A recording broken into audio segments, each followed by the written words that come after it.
This model is based around habit and skill forming. Say you need to work on a weaker part of your game, you might need to get better accuracy or be faster and stronger on the court, or you're possibly looking to eat healthier, or maybe even looking at working on your mindset within meditations and visualizations. As we can see from the model, there's time on the x-axis and results on the y-axis. And what we're going to look at and discuss today is our expectations versus reality of habits and skill forming. So, when we start with a new habit or we want to learn a skill, this tends to be our expectations. A nice straight line over time where we're going to work on things and our results will improve as we work on them. But in reality, this tends to happen.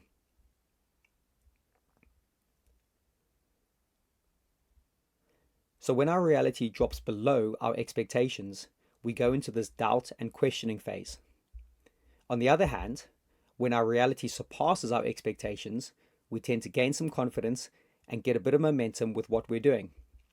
Both of these phases, where our reality drops below or surpasses our expectations, have their dangers and pitfalls.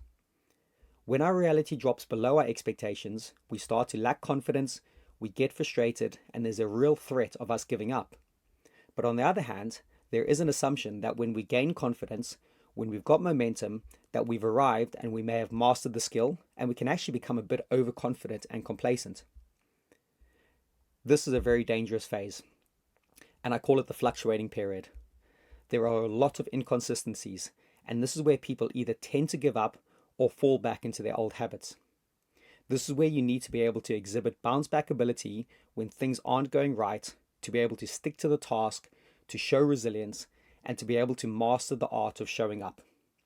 Inversely, also not to become overconfident and over-celebrate when things are going well. There may be several of these little fluctuating periods over a short space of time, whereby you get it, you think you've got it, and then as quickly as you've got it, it disappears again. When this happens, you need to trust in your daily processes, behaviors, and intentions. You need to make this a priority if you're going to be able to see this fluctuating period through. Over time, what tends to happen is what's called the extended plateau of no improvement, and this can last for quite a while. You're neither going backwards or forwards, and you're going to be working hard, you're going to be doing the right things, and it can be really frustrating. You may begin to question yourself, and you're going to not be sure why you're not improving, and you're going to really try to get to that next phase. And over time, with no improvement, this plateau might lead to another doubt and questioning phase. In my personal and professional experience, there tends to be a slight dip over the course of a few sessions or days right before that big launch and that breakthrough. This little drop in level before the big launch tends to happen after this extended plateau of no improvement. And at this phase, I urge players to be mindful and accepting of this little backward step. Your attitude, mindsets, and support network will be essential in this plateau of no improvement. You need to ensure that you turn up time and time again and stick to the process goals you have set. If you're able to do this, you will ultimately get closer to that goal and target that you set out to achieve at the start of the process. This is where Squash Mind and the Squash Mind app and training philosophy can come into its own. Squash Mind can be your consistent guide in this often inconsistent and messy reality when you are training, when you're competing, and when you're looking at working and improving on those skills and forming some good habits. The Squash Mind philosophy helps guide you through daily and weekly processes to keep you on track and keep you coming back to correct habits and behaviors.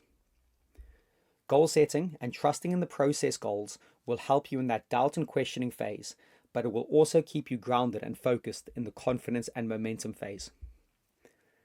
In closing, it is worth keeping close to hand a beautiful line extracted from the poem If that sums up this model perfectly and what mindset you should look to foster with the highs and lows that come from working on self-improvement. If you can meet with triumph and disaster and treat those two imposters just the same.